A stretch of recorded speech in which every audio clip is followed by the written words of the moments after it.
What unethical financial tricks do you know that definitely won't land you in the slammer? So, the trap plan.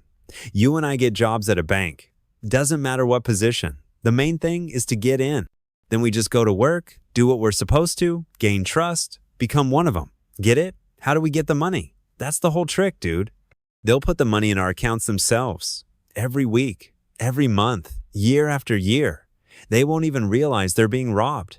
And in 20 to 30 years, we calmly walk out the front door, like nothing ever happened.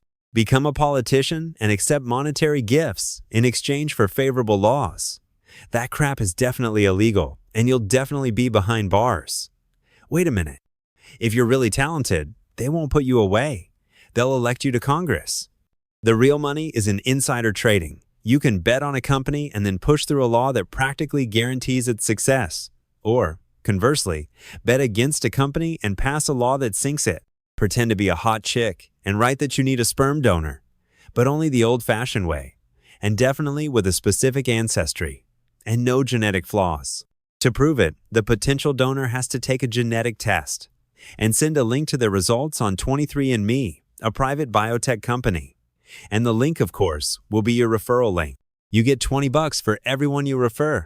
When I park at the airport, it's cheaper to pay for a lost ticket than to pay for parking for more than 3 days. So if I stay more than 3 days, I say I lost my ticket and pay a fixed fee. I did this at the hospital, was there for a couple of weeks and saw a sign, payment for a lost ticket, 1 day's fee. Well, I paid for 1 day, saved a bunch of cash. In the women's restroom during camping in Santa Fe, New Mexico, I saw a poster that said, "The best way to double your money is to fold it in half and put it back in your pocket. Collect donations for an emergency, then calmly keep 90% of the money." My late wife's sister, when she was diagnosed with cancer, started a GoFundMe without our knowledge. We didn't need it, to put it mildly, especially compared to other people in the oncology department. And we asked that if anyone wanted to help, they should donate to scientific research. Before we found out, the fundraiser had already gathered $35,000. We made her close it. She, of course, kept all the money. Need I say I no longer speak to my late wife's family? But not specifically because of this. It just happened that way. I made tens of thousands of dollars opening bank accounts for welcome bonuses. For example, at Chase, I've had 7 accounts over the years. I did this back when new accounts just required a regular deposit. But now, everywhere you look, they require an official direct deposit from an employer. Are you still doing this? Or am I just not looking in the right place?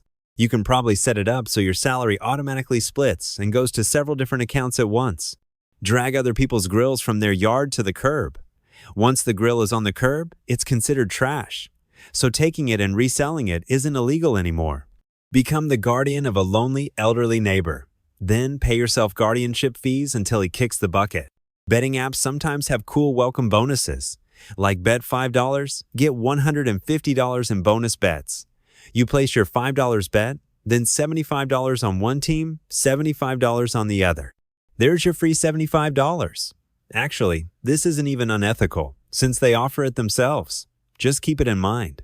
Some companies require you to wager the bonus X2, X5 times before you can withdraw it. Replaced for most, but some still do, because people have different experiences. Anyway, read the fine print. These companies didn't start a business to lose money. Become a televangelist. Convince poor people to send you money for a mansion and a private jet because the Lord wants it. Good luck becoming a successful televangelist. Actually, all this stuff is unethical. We're all scrolling through this thread looking for a new way to make some cash. What did I learn? You need to exploit the elderly. Become a politician. Be rich from the start. Sponsor wars. Sign up for bank promotions and bonuses from online bookmakers. Live and learn. Buy an ATM. Set a $10 fee. Open 100 bank accounts that reimburse ATM fees. Withdraw money from each account through your own ATM. Get $1,000 a day in fees. Open a Roth IRA account in your child's name. Under the U.S. tax code, a child can earn money if the work is age appropriate. Accountants, of course, can't, but a photo model can be one from birth. License their image for $6,000 or set it up officially through a salary if you have your own business. Put that money in the Roth IRA and invest it in index funds. On average, money doubles every 7 years. But due to inflation, the dollar loses half its purchasing power roughly every 20 years. So when the child turns 59.5, the account will have about $290,000 in today's prices, or $2.3 million at 2083 prices. Note, a Roth IRA is an individual retirement account in the U.S. where you contribute after-tax money and can withdraw it tax-free in retirement, along with all investment income. My mother-in-law goes to the dollar store, buys books for $1 each, and sells them on Amazon for $15 - 20 a piece. Save thousands on cigarettes by just switching to passive smoking. Nice try, IRS. If you work from home, open an ePay and write off everything. A quarter of your apartment is your office, write it off as an expense. Went to lunch, business expense. Any tech, write it off. I even know people who write off vacations, and if they get audited, they just say they met with a potential partner. As a wise accountant once told me, write off everything you can. If you go overboard, it's just a misunderstanding. But always declare every penny of income because that's criminal territory. But mine said, no one ever went to jail for missing receipts. If you have even a somewhat decent piece of land, look up what your state requires for an agricultural tax exemption. It can drastically reduce property taxes. My friend keeps 6 cows because that's one of the things that qualifies for agricultural use. She has hundreds of acres with a stable that, incidentally, costs more than my house. Horses are an expensive hobby and, according to her state laws, aren't considered agriculture, but cows are. So 6 cows turn the whole operation into a farm, and she saves a ton on taxes every year. Another friend sells $2,750 worth of seedlings from her greenhouse. Her state requires a minimum of $2,500 per year to get farm status. This isn't illegal. Well, maybe slightly unethical because the program was originally intended to help farmers. Doing the bare minimum to qualify for the tax break definitely wasn't part of the original intent. This, by the way, is the basis of many Christmas tree farms. Many wealthy people actively use this trick. Some are famous actors and musicians. When I was a kid, we were small farmers for the ag exemption because we kept 6 chinchillas. They were the smallest animals still considered livestock. Later, the IRS changed the rules and removed chinchillas from the list. And we lived in a regular house on a regular lot but got the ag exemption from low taxes. Reminded me of a funny story. A relative of mine worked in the city hall of a very, very wealthy town, a suburb of New York, and told me this tale. There was this guy, let's call him Paul. He lived there for over 60 years and owned large plots of land, most of which were undeveloped. One particularly large one, about 30 acres, had agricultural status. It had indeed been a farm long ago, and since he hadn't changed anything, rebuilt, or subdivided the land over all those years, the parcel retained that status. As a result, Paul paid only $200 in taxes a year, while houses next door on 1 to 2 acre lots paid $10,000 a year. And this was in the 90s. One neighbor, let's call him Jim, found out and was furious. He thought it was unfair that Paul paid $200 for 30 acres while he paid $10,000 for 2. Jim went to the town administration to complain and even planned to sue to have Paul's ag status revoked. The town supported him because it wanted to collect more taxes from Paul's parcels. But they didn't account for one thing. Arguing with Paul was like wrestling a hog in mud.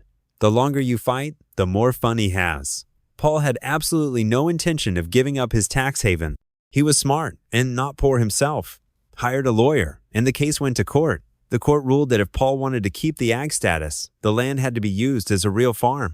At that point, it was just empty land, no farming, no buildings, with a few ancient stone walls from old field boundaries. And what do you think? Paul decided to do it right. He hired contractors, built a small barn, bought a dozen llamas, and hired a caretaker. Voila, he now had an official llama farm. Moreover, he built the llama pen right on the border with Jim's property. So now Jim got to enjoy the sounds and aromas of 12 llamas every day. A year later, Jim sold his house. When the new neighbors moved in, Paul went over to introduce himself, told them the whole story of the property and the previous owner, said he might close the llama farm, more hassle than it's worth. But, he said, if there were threats to take away the ag status again, he'd have to open a new farm. Hadn't even decided what kind yet. Maybe cows, maybe chickens, maybe dogs, maybe horses. The new neighbor smiled and said, "Enjoy your land. The parcel is still undeveloped today." It's now owned by Paul's descendants. He died about 20 years ago, and it still has agricultural status. Google what the step-up in basis loophole is. If you have any assets, this is important stuff. Next, set up a trust. It will help protect your assets from all sorts of trouble. And if you're self-employed, definitely study all possible legal tax deductions. For example, business expenses, contributions to a solo retirement plan, solo 401k or SEP IRA, health savings accounts, HSAs, and so on. The rich get richer because they have lawyers and financial advisors who know how to use all the legal loopholes. But the trick is, almost anyone can use them. You just need to know where to look and not be too lazy to put it into practice. All I wanted to write is, just be rich already. Money attracts money, like gas giants attract moons.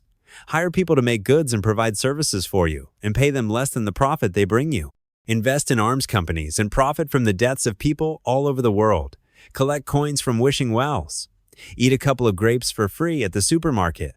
Know a guy who took out a bunch of loans to go to dental school. He finished his studies, became a dentist, and immediately opened several credit cards. With them, he paid off his student debts. And then, when the debt became unbearable, he filed for bankruptcy, and most of the debts were discharged. So instead of decades of loan payments, he just had 7 years of bankruptcy on his credit history.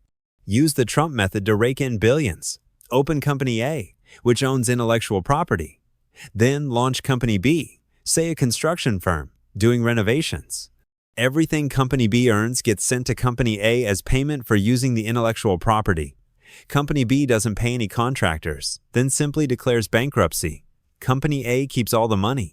Then Company C opens up, and it all repeats. Ba-ba-ba-ba-ba. Thank you so much for watching. In the comments under the video, write what unethical financial tricks you know that definitely won't land you in the slammer. And don't forget to watch our other videos.